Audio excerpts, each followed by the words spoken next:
തുറമുഖത്തിന്റെ commissioning May 2-ന് പ്രധാനമന്ത്രി തുറമുഖം രാജ്യത്തിന് സമർപ്പിക്കും. കമ്മീഷനിംഗ് ചെയ്യുന്നത് രാജ്യത്തെ ആദ്യത്തെ ട്രാൻസ്ഷിപ്മെന്റ് കണ്ടെയ്നർ തുറമുഖം.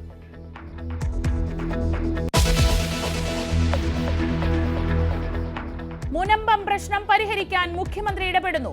ബിഷപ്പുമാരെ ചർച്ചയ്ക്ക് വിളിച്ചു. മുഖ്യമന്ത്രിയുമായി ചർച്ച നടത്തുമെന്ന് കോഴിക്കോട് ആർച്ച് ബിഷപ്പ്.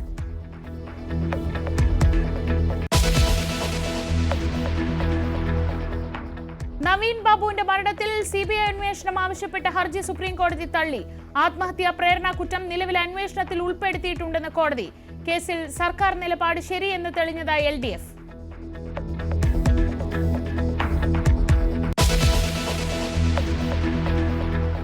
കോട്ടയത്തെ ജിസ്മോളുടെയും മക്കളുടെയും ആത്മഹത്യ ഭർതൃഗൃഹത്തിലെ ക്രൂര പീഡനം കൊണ്ടെന്ന പിതാവ്.